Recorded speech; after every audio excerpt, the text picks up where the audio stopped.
Universidade, da Unilab, no Ceará, e estou trabalhando a minha pesquisa sobre o conhecimento do povo Tremembé sobre as frutas da sociobiodiversidade. Então, inicialmente, a gente levantou assim, mais de 40 frutas que tem na terra deles. Algumas dessas frutas a gente não conseguiu ainda nem identificar os nomes. Vou mostrar algumas fotos para vocês das frutas. Então, são frutas da região de litoral, algumas plantas também que estão na caatinga também. Aí, inicialmente, eu queria fazer esse comentário, que muitas das populações indígenas brasileiras, elas sofrem com a vulnerabilidade alimentar, seja por falta de políticas de preservação ambiental, seja pela omissão do Estado em relação à saúde, à educação e a projetos que estimulem os diferentes povos a desenvolverem alternativas econômicas autossustentáveis. Nesse sentido, uma maior difusão do conhecimento sobre as frutas nativas e as suas propriedades pode construir uma importante fonte de nutrientes para o povo Tremembé e uma forma de valorizar o seu patrimônio imaterial, expresso no saber tradicional, construído a partir das experiências dos ancestrais com seus recursos e as trocas interétnicas.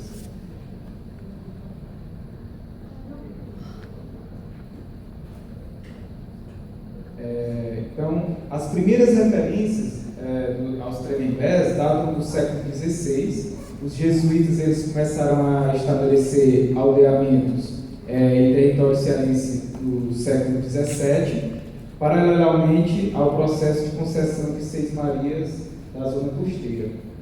Aí um pouco do mapa, para vocês entenderem onde é que estão os Tremembé. Os Tremembés eles têm mais de um aldeamento. O povo que eu trabalho é na comunidade da Barra do Mundaú, que fica vizinho ao município do Trairi, no litoral oeste, a caminho de Jericoacoara, assim que é mais conhecido. Então, a FUNAI, em 2012, aprovou o relatório circunstanciado que identifica essa terra como terra tradicional indígena. Aí eu acho que não está muito bom esse mapa, mas aqui é o mapa da FUNAI que delimita a terra, mas mais na frente tem um mapa melhor. Por favor, João, você poderia me prestar sua canetinha?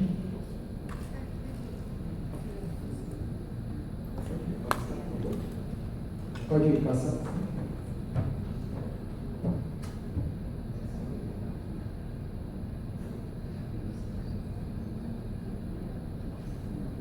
Aí eu trabalho com o conceito de sociobiodiversidade, conhecimento tradicional, e sociobiodiversidade é um conceito que expressa a inter-relação entre a diversidade biológica e os sistemas culturais, Então seria essa relação entre a diversidade biológica e também a diversidade cultural.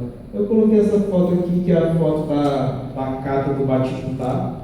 O batiputá é uma frutinha que eles catam, é bem pequena, assim, como do tamanho assim, de um feijão, mas compridinha como um arroz, preta.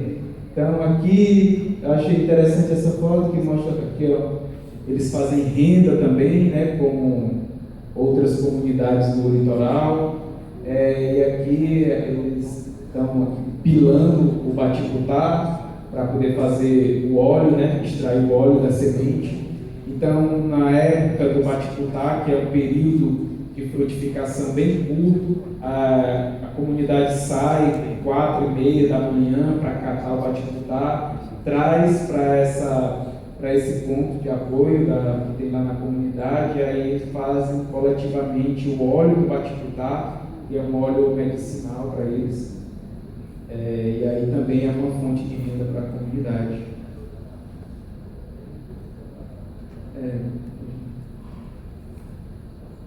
O etnoconhecimento, saberes produzidos através de vivências e experimentações de povos tradicionais, e vários povos, né, indígenas, afrodescendentes, caiçaras, comunidades rurais, repassadas de forma oral de geração a geração. Eu coloquei essas duas imagens aqui que mostram essa relação, né, desses grupos, né, antigos no Nordeste. Aqui é da Pedra do Ingá, que é aqui da região, né, e mostra gravado na Pedra do Ingá algumas plantas que deviam ter uma importância para eles, né. Alguns estudos falam que de repente, né, especulativamente, eles poderiam fazer alguns rituais lá nessa pedra, e realmente para escavar a pedra e fazer um trabalho tão bonito assim, talvez tivesse uma importância muito grande para eles, né, deixar gravado isso. E aqui é da Serra da Capivara. Então, esse conhecimento, né, essa forma de conhecimento tradicional é também importante para a preservação do meio ambiente, né? E alguns estudos de etnobotânica mostram que o tornar sagrado é uma forma de preservação da natureza, né? E aí a gente vê isso em algumas espécies, tanto espécies de plantas como espécies de animais. Né? Algumas espécies de plantas que são consideradas sagradas e por isso são preservadas por alguns povos, né? E também algumas espécies de animais. Eu trouxe aqui um exemplo que talvez seja bem conhecido, que é esse passarinho chamado lavadeira, né, que as pessoas têm um carinho especial por ela, porque dizem que ela teria ajudado Maria a lavar as roupas de Jesus. Então, essa relação do animal com o sagrado beneficia a espécie. Então, a minha pesquisa procurou levantar os usos que esse grupo faz das frutas, né? Dessas mais de 40 frutas que a gente está levantando. A pesquisa ainda está em andamento, né? E aí eu trouxe essas imagens para vocês, que foram imagens que eu fiz, e que também essas imagens, elas serviram, vou mostrar um pouco mais na frente, para um jogo da memória, né? Eu fiz 2 jogos, e é para serem usados na escola indígena, um jogo da memória e um dominó, com as imagens das frutas.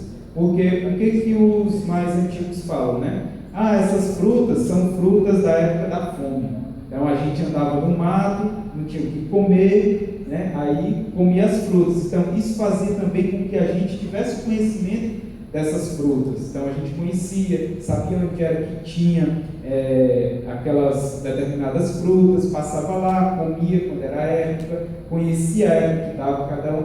E hoje em dia as crianças têm um dinheirinho, 50 centavos, R$1, vai na mercearia, compra qualquer coisa, vai no mato fazer uma coleta de alguma coisa, leva um biscoito, né? Então não aproveita, não tem a mesma relação que as comunidades tinham, né? E na escola indígena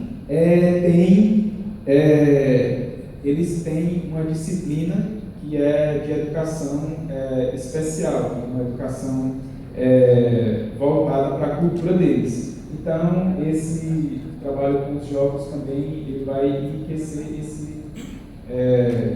essa disciplina, né, que eles têm na escola. Então aqui tem algumas frutinhas que tem lá na terra deles. E que são de uso alimentar, né? Pulou demais, né?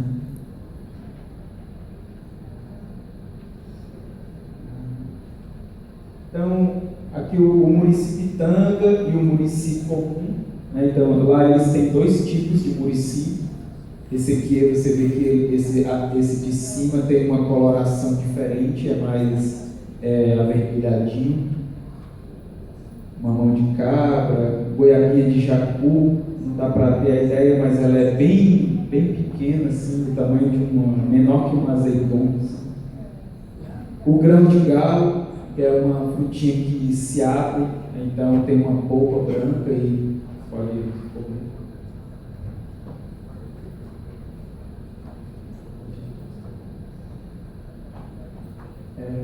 Outras de uso alimentar, que o canapum, que também tem na caatinga, né?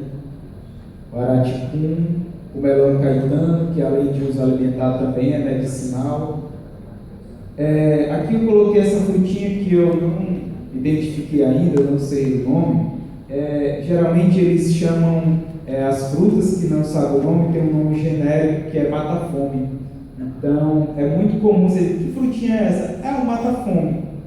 Então justamente também tem essa herança, né, da época da fome, como disse o Senhor lá na comunidade, mas também tem essa função de nomear, né, o que eles não sabem muito o nome ou não tem tanta importância assim para eles, né? E essa outra fruta que parece uma laranjinha pequena, bem bonita, mas que eu também não sei o nome ainda. E aí a gente também está coletando as amostras das plantas, depositando no herbário, para que os botânicos possam fazer a classificação. Aqui os medicinal, né, eles têm 2 tipos de jatobá lá na terra deles, o jatobá e o jatobá preto, angélica, que é a frutinha, uma frutinha bem pequena, deliciosa, ameixa, o caju que faz o mocororó, né, que além de ser medicinal para eles, também é usado em rituais, né, no Torém eles bebem o mocororó. E aqui é o baticutá. Aí então o baticutá é essa pequena frutinha preta aqui. Então se colhe assim como a gente vê na TV assim com café, né? Eles pegam o galho e puxam assim e a frutinha se solta do galho, aí eles vão com a cuia embaixo, junta aquilo ali, uma cuia ou uma pequena vasilha, junta e depois coloca no balde. Então é bem trabalhoso, né? Faz isso de madrugada para evitar o sol.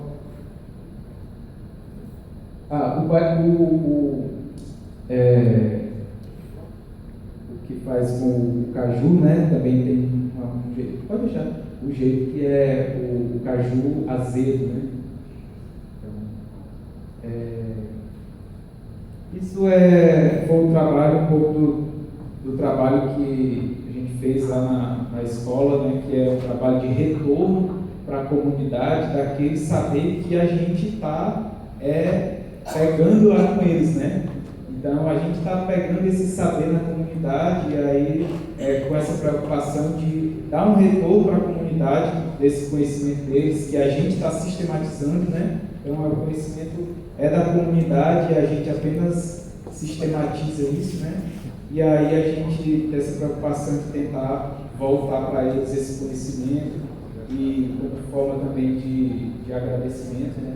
E aí a gente pode elaborar esses 2 jogos aqui, é um jogo da memória e aqui é um dominó, né, feito com as imagens que vocês viram das frutas. E aí é utilizado com as crianças na escola, de modo que elas possam ter um maior conhecimento dessas frutas.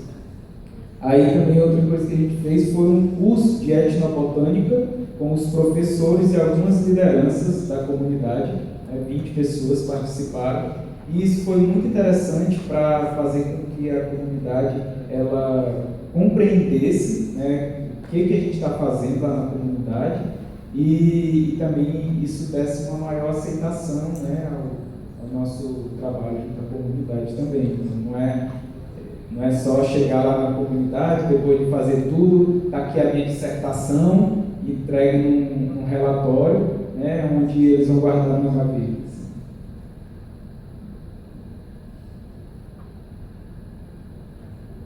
E aí, qual a importância do Torém? Eu procurei pegar algumas letras do Torém para mostrar para vocês, assim, através do Torém, né, da própria musicalidade deles, né, da própria expressão cultural deles, um pouco de como eles se mostram, né, para eles, para os grupos que vão visitar. Então, o Torém é uma dança semelhante ao toré, utilizada pelos Tremembé como um sinal de expressão da sua indianidade.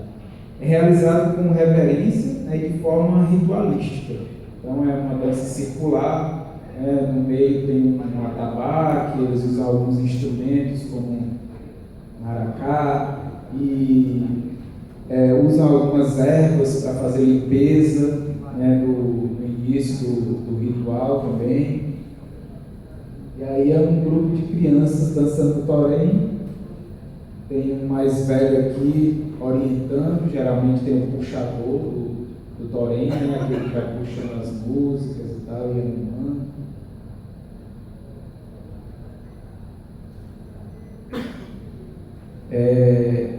E aí um pouco das músicas que eu vou trazer para vocês, que essas músicas elas mostram assim como eles se veem, né? Se veem e se mostram também para as outras pessoas, né? Então essa assim, eu não sei todas, certo? Mas eu vou tentar assim, cantar algumas. É Deus no céu e os índios na terra. É Deus no céu e os índios na terra. Vamos ver quem pode mais.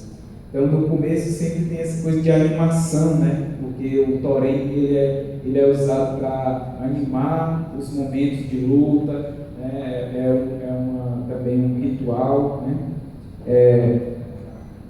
Nós somos índios da aldeia dos Tremembé, nós somos índios da luta, somos guerreiros de muita fé. Aqui tem o maior problema, né, pros Tremembé, da Barra do Mundaú, que é o empreendimento Nova Atlântida. Então, essa aqui é a área Tremembé, é a área que foi identificada. Então, é uma área que fica entre o litoral e aqui a barra do rio Mundaú. Então, é uma área belíssima, com muitas riquezas naturais, né? E aí, esse empreendimento espanhol, chamado Nova Atlântida, eles querem construir aqui um complexo turístico, coisa de mais de 20 hotéis, campos de golfe e todas essas coisas assim, de nível internacional, né? Então, se vocês perceberem, essa área aqui, essa área dos identificada, né? Ela pega apenas esse pedacinho aqui. É mais ou menos isso, né? E essa terra toda aí enorme é reivindicada pela Nova Atlântida, né?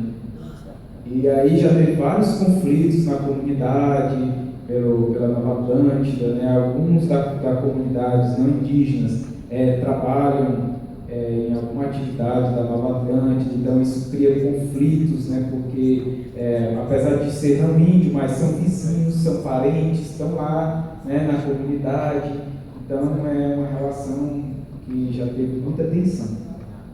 E aí, em relação a essa situação, também tem um torém que eu acho interessante, né? Quem deu esse nó não soube dar, quem deu esse nó não soube dar, esse nó tá doidizado já, esse nó tá doidizado já. O desenrola essa corrente, deixa o índio trabalhar. O desenrola essa corrente, deixa o índio trabalhar.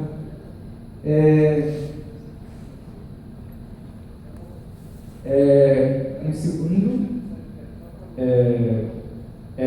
a questão do desmatamento, também causado pelos não índios que ainda estão na terra, né? E aí tem um torém que eu acho também interessante que se relaciona com isso, eu sou rei, eu sou rei, eu sou rei, na minha aldeia eu sou índio, eu sou rei.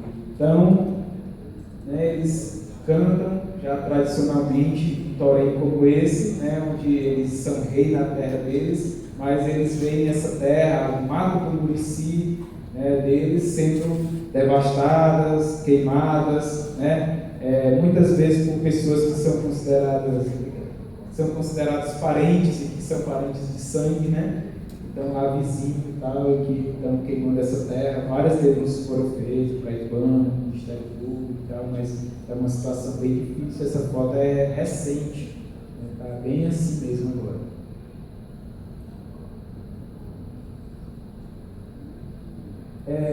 A importância do Murici para eles, né? Então as frutas elas estão presentes nas cantigas, né?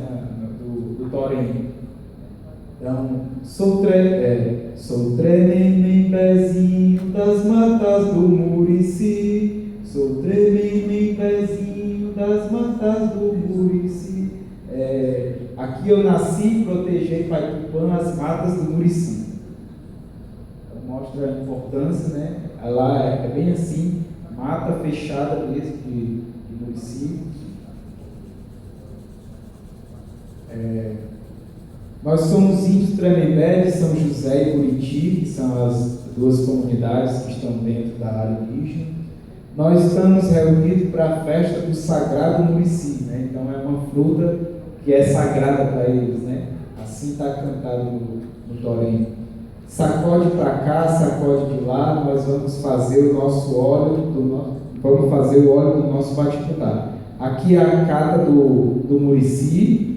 Então, como eu falei antes, né, eles saem 4h30 da manhã. Um dia é cata do Murici, outro dia é cata do Batiquitá. Aí aqui tem o Batiquitá, então eles catam, depois vão fazer toda uma seleção, tirar os verdes que estão no meio, alguma folhinha, qualquer impureza, deixar só as frutas pretinhas para poder pilar e depois cozinhar várias horas para poder extrair o óleo. E aqui eles catando o Murici, né? Ele cata o Murici é o principal o prato assim, do dia, né? Porque tem suco de Murici lá à vontade o dia todo. Esse ano, né, fizeram algumas sobremesas de Murici, algumas coisas diferentes, e aí eles servem para todos que estão lá na festa.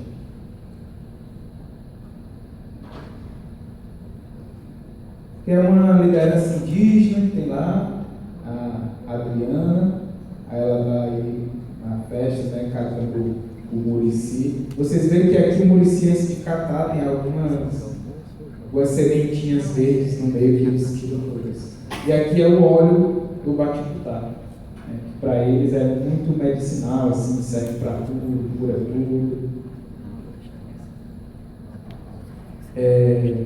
A sombra do Murici é minha rede, a folha é meu lençol. As folhas chamam o vento para formar nosso alimento. Eu sou índio Tremembé, e eu sou índio de fé.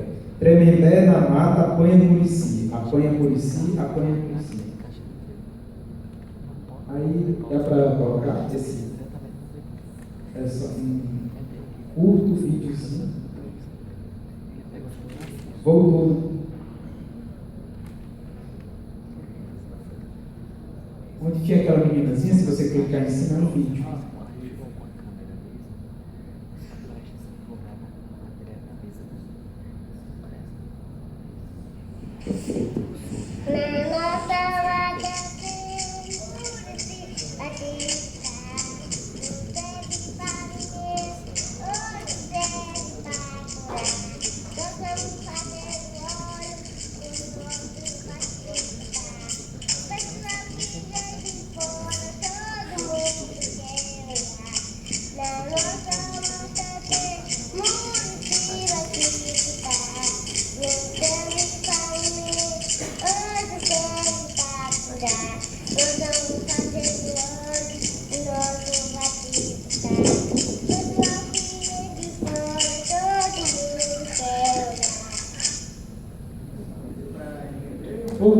Deu para entender?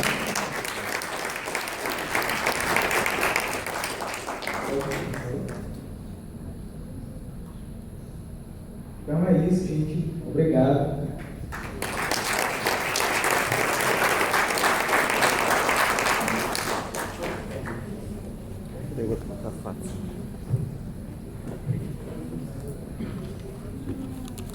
O que eu gosto desse evento é a informalidade. O professor Rodrigo me passou o nome de André via e-mail. Eu passei para a organização, que como Matheus, Verônica e eu, que organizamos o evento ecológico, né, de ecologia para consciência ecológica, há 5 anos, né, de hoje não. Eu passei o material para a programação tudo e na hora chamo o André para o saque. Eu acho que é mais uma coisa, uma pegadinha de Pedro, né? Como Pedro era um mestre em cerimônias e cometia isso e ria, fiz a mesma coisa. Eu disse, não, só vou lembrar que toda irresponsabilidade foi minha. O professor Rodrigo me passou tudo direitinho, eu passei para a programação, perguntei a Vinícius está com a programação aí? Só queria lembrar só qual era a universidade, que era a Unilab, que eu estava na dúvida, né? Aí eu fui pegar o material, aí vou, converso, discuto, participo tudo, aí chamo André Brissac. Seria difícil de Brissac estar aqui quando que era para estar, era André Pinto. Então, quero parabenizar André, principalmente pela disciplina.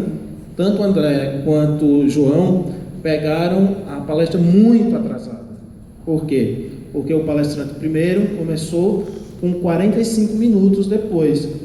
E com o João eu tive que ali pegar 5 de um, pegar depois, as pessoas falaram um pouquinho. Como o André colocou o tempo menor do que estava previsto, a gente abre para as pessoas e pede mais uma vez que sejam sucintos para que mais pessoas possam participar, possam contribuir. E agora, imediatamente, eu passo a palavra à plateia e o microfone para o André.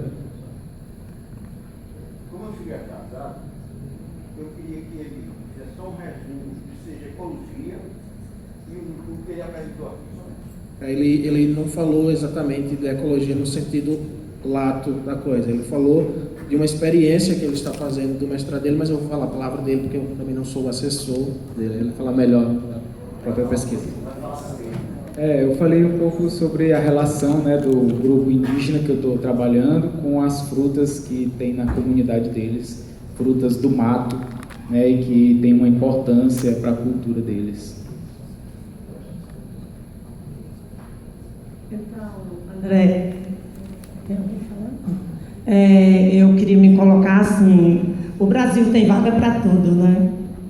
Você vê, chega uma empresa dessa de fora, multinacional, quer fazer um empreendimento enorme desse, tem vaga para eles chegarem, tomar as terras dos índios, porque ninguém sabe nem como é que eles estão ali, se apossaram, se arranjaram documento falso.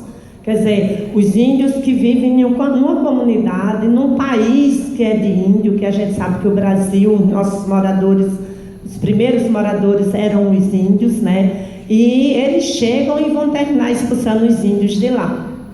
Porque hoje no nosso país, a gente sabe que o poder maior é de quem tem mais.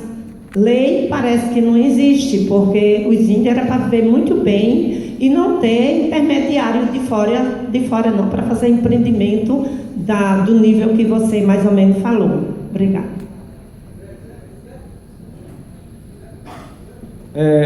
O processo lá da terra até já está um pouco mais adiantado do que outras no Ceará, né? Então a gente acredita que eles não vão conseguir fazer nada, né, lá na terra indígena, e até porque com o avançado processo, então qualquer outra atividade nas terras ficam impedidas.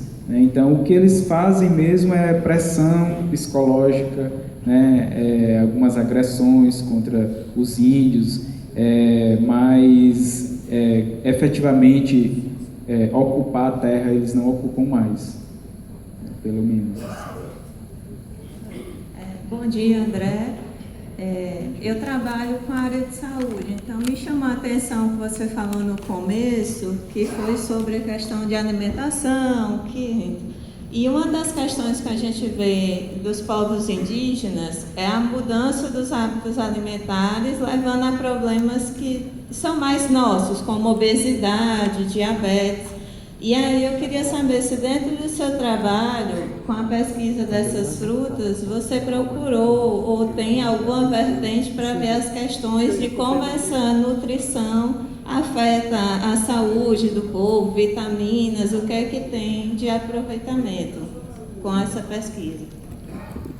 Pode ser que numa perspectiva assim, futura, né, a gente possa avançar nisso, ou algum pesquisador que queira se integrar assim, a um grupo de pesquisa que a gente faça parte, mas como a minha formação é em ciências sociais, então eu não tenho como fazer né, a gente leva a discussão para o campo da segurança alimentar nutricional também, mas isso mais de forma transversal, assim, né? Não como falar especificamente dos nutrientes e tal.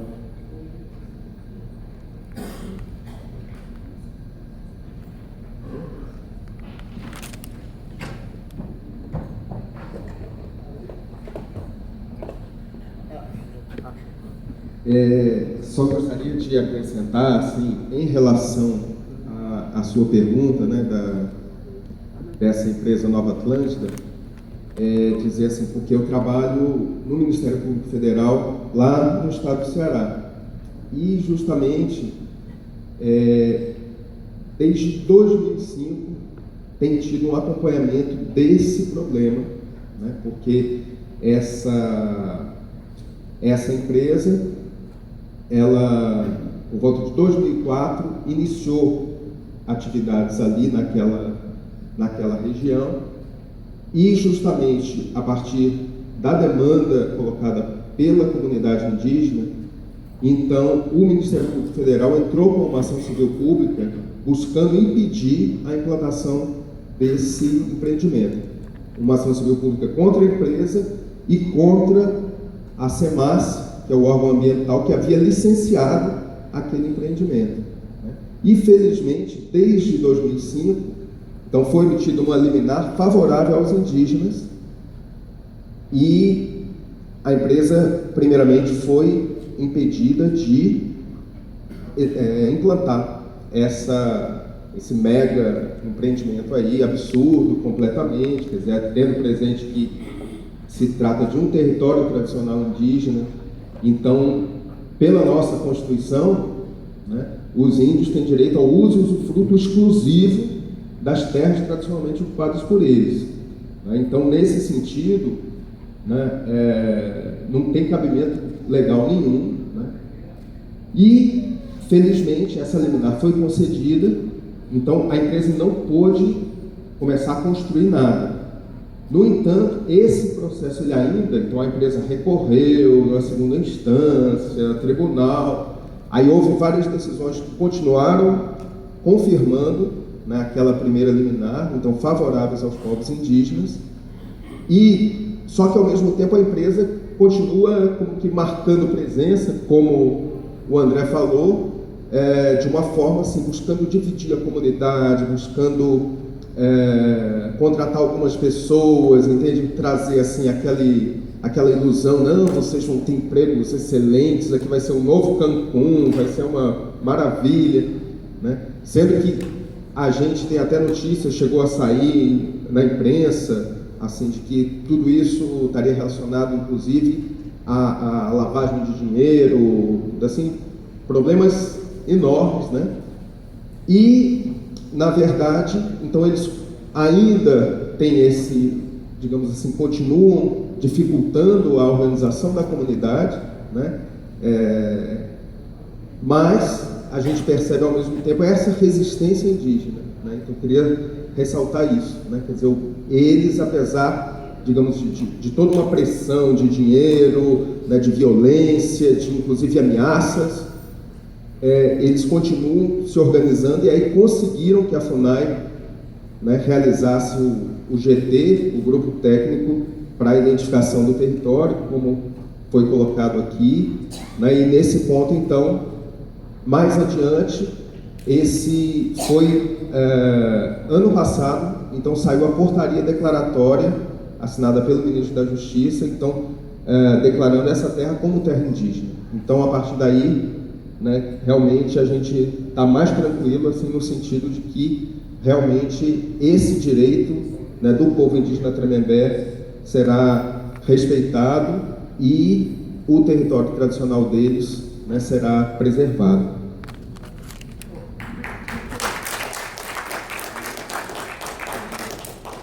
Licença aqui, deixa eu conceder licença sobre a palestrante, mas eu gostaria de fazer uma pergunta aí, com a sua licença.